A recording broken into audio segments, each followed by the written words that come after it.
Blokom alebo pilníkom 180 na 240 zmatnené nechty poriadne vyčistíme klínrom, aby sme sa zbavili zbytočného prachu z nechtov.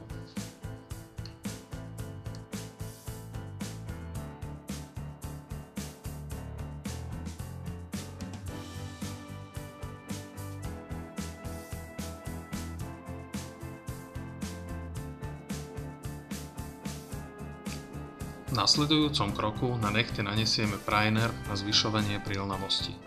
Je to roztok, ktorý pomáha gel laku lepšie sa uchytiť na nechtoch. Aplikujeme ho v tenkej vrstve, ktorá schne 30 sekúnd.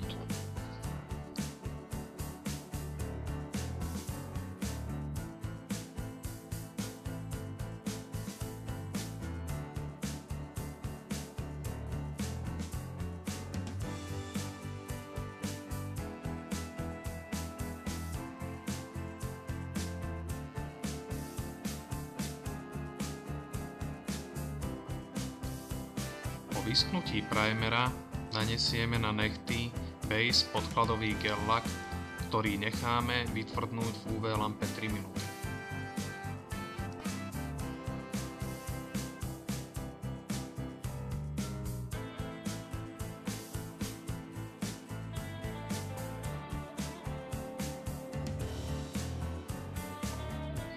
Ako ďalšiu vrstvu na nechty nanesieme farebný gel lak tiež v tenkej vrstve a dáme do UV lampy na 3 minúty. Pre stupňovanie intenzity farebného gel laku môžeme naniesť na už vytvrdnutú vrstvu ešte jednu vrstvu farebného gel laku a dáme ho tiež na 3 minúty do UV lampy.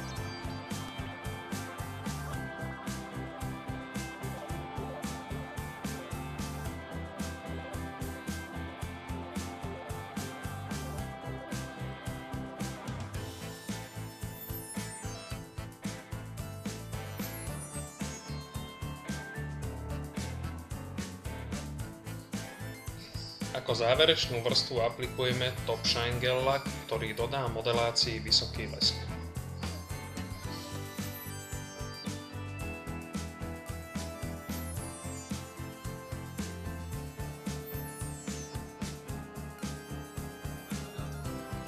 Po vytvrdnutí Top Shine Gel Laku ho pretrieme cleanerom, aby sme odstránili lepkavú vrstvu.